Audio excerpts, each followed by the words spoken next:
ஒரு ஊரில் முல்லா நஸ்ருதீன் வாழ்ந்து வந்தார்.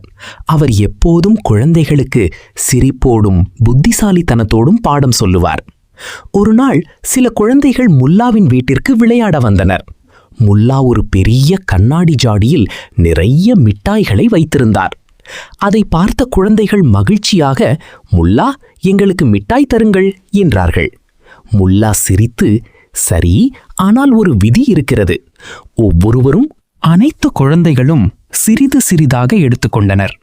ஆனால் ஒரு பேராசை குழந்தை தனது கையை ஜாடிக்குள் நுழைத்து நிறைய மிட்டாய்களை பிடித்து கொண்டான். ஆனால் கையை வெளியே எடுக்க முடியவில்லை. அவன் அழ ஆரம்பித்தான். முல்லா, என் கை வெளியே வரவில்லை. முல்லா சிரித்துக்கொண்டு, மகனே, கொஞ்சம் விட்டுவிட்டால் கை வெளியே வரும் என்றார். ஆனால் அந்த குழந்தை, இல்லை, எல்லா மிட்டாயும் வேண்டும் என்றான். முல்லா மெதுவாக கூறினார், அதிக ஆசை இருந்தால் கிடைத்ததையும் இழக்க நேரிடும். குழந்தை சில மிட்டாய்களை விட்டுவிட்டான். உடனே கை வெளியே வந்தது.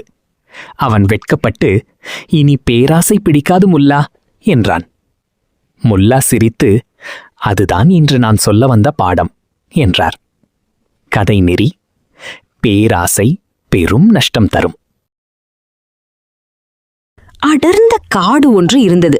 அந்த காட்டில் பெரிய பெரிய மரங்கள், ஓடும் ஆறுகள், இனிமையாக பாடும் பறவைகள், பல விதமான விலங்குகள் வாழ்ந்து வந்தன. அந்த காட்டின் நடுவில் ஒரு குகையில் ஒரு பெரிய சிங்கம் வாழ்ந்தது. அதன் பெயர் சிங்கராஜன். சிங்கராஜன் மிகவும் பலசாலி. அது கர்ஜித்தாலே காடு முழுவதும் அதிர்ந்துவிடும். எல்லா விலங்குகளும் அதை பார்த்து பயந்தன. ஆரம்பத்தில் சிங்கராஜன் நல்ல மனசுடையதாக இருந்தது. ஆனால் நாளுக்கு நாள் அது மிகவும் கர்வம் கொண்டதாக மாறியது. ஒரு நாள் காலை சூரியன் மெதுவாக உதித்து கொண்டிருந்தது. இந்த காட்டில் என்னை விட பெரியவன் யாரும் இல்ல, நான் தான் ராஜா என்றது நினைத்து கொண்டது. அது நடந்தபடி ஒரு பெரிய மரத்தடியில் இருந்த பாம்பை பார்த்தது. ஏய் பாம்பே, இந்த காட்டுக்கு ராஜா யார் என்று சிங்கம் கர்ஜித்தது.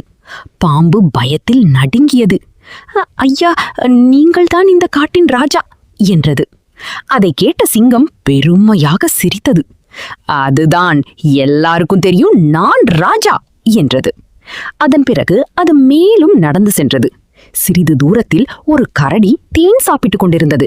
சிங்கம் அருகே சென்று மீண்டும் கேட்டது, ஹே கரடியே, இந்த காட்டுக்கு ராஜா யார்? கரடி உடனே எழுந்து, வேறு யாரு, நீங்கள்தான் சிங்கராஜா என்றது. சிங்கம் பெருமையுடன் தலையை உயர்த்தியது. நல்லது, உனக்கு அறிவு இருக்கிறது என்றது. அதன் பிறகு அது ஆற்றங்கரைக்கு சென்றது. அங்கு ஒரு பன்றி தண்ணீர் குடித்துக் கொண்டிருந்தது. ஹேய், இந்த காட்டின் ராஜா யார் என்று சிங்கம் கேட்டது. பன்றி பயந்து நடுங்கியது. நீங்கள்தான் ராஜா என்றது. இப்போது சிங்கராஜனின் கர்வம் உச்சத்துக்கு சென்றது. அது மனதில் நினைத்தது, இந்த காட்டில் எல்லோரும் என்னை பார்த்து பயப்படுகிறார்கள். நான் சொன்னால் எல்லோரும் கேட்க வேண்டும். அந்த நேரத்தில் மரத்தின் மேலிருந்த குரங்கு எல்லாவற்றையும் பார்த்து கொண்டிருந்தது. அது மெதுவாக சொன்னது, அதிகமான கர்வம் நல்லதல்ல. ஆனால் சிங்கம் அதை கவனிக்கவில்லை. மதியமாகிவிட்டது. வெயில் அதிகரித்தது. சிங்கம் ஒரு குளத்தருகே சென்று தண்ணீர் குடித்தது. அப்போது தொலைவில் பூமி அதிர்வது போல சத்தம் கேட்டது. தடம் தடம் தடம். ஒரு பெரிய யானை மெதுவாக நடந்து வந்தது. அதன் பெயர் கஜேந்திரன். அது மிகவும் அமைதியானது, யாருக்கும் தொந்தரவு செய்யாது. சிங்கம் யானையை பார்த்ததும் மனதில் நினைத்தது, இவனையும் கேட்டு பார்க்கலாம். எல்லோரும் போல என்னை ராஜா என்று சொல்ல வேண்டும். அது வழியை மறித்து நின்றது. ஏய் யானையே, இந்த காட்டுக்கு ராஜா யார் என்று சிங்கம் கர்ஜித்தது. ஆனால் யானை எதுவும் பேசவில்லை, அமைதியாக நடந்து சென்றது. சிங்கம் அதிர்ச்சி அடைந்தது. என்னை கவனிக்கவில்லையா என்று கோபமடைந்தது. அது மீண்டும் ஓடி சென்று கர்ஜித்தது.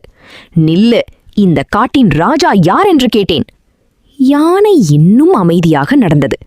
இப்போது சிங்கராஜனின் கோபம் வெடித்தது. என்னை மதிக்காமல் போகிறாயா என்று கத்திக்கொண்டு யானையின் முன் நின்றது. அப்போது யானை மெதுவாக தலை தூக்கி சிங்கத்தை பார்த்தது. வழிவிடு என்றது அமைதியாக. ஆனால் சிங்கம் கேட்கவில்லை. முதல்ல சொல்லு, இந்த காட்டுக்கு ராஜா யார்? அப்போது யானையின் பொறுமை முடிந்தது. அது தனது பெரிய தும்பிக்கையால் சிங்கத்தை தூக்கி சுழற்றியது. சிங்கம் பயத்தில் அலறியது. பின்னர் யானை அதை தரையில் போட்டு வீசியது. தடாம்! சிங்கம் தரையில் விழுந்தது. தூசி முழுவதும் பறந்தது. பிறகு அப்போது கூட அது மெதுவாக கேட்டது, இப்போ சொல்லு, இந்த காட்டின் ராஜா யார்? யானை அமைதியாக சிரித்தது. அதற்கான பதிலை நான் இப்போதுதான் சொல்லிக் கொண்டிருக்கிறேன் என்றது. அதை கேட்ட சிங்கம் வெக்கத்தில் தலைகுனிந்தது. அந்த நேரத்தில் எல்லா விலங்குகளும் அங்கே வந்தன. குரங்கு மெதுவாக சொன்னது, பலம் இருக்கலாம், ஆனால் அடக்கமும் இருக்க வேண்டும். பாம்பு சொன்னது, பயத்தால் கிடைக்கும் மரியாதை நீண்ட நாள் நிலைக்காது. கரடி சொன்னது, உண்மையான ராஜா மற்றவர்களை மதிப்பவன். சிங்கராஜன் அமைதியாக எல்லாவற்றையும் கேட்டது. அது மெதுவாக எழுந்து யானையிடம் சொன்னது, என்னை மன்னித்து விடு, கர்வம் என் கண்களை மூடியது. யானை சிரித்தது. தவறை உணர்ந்தவனே பெரியவன் என்றது. அந்த நாளிலிருந்து சிங்கராஜன் மாறிவிட்டது.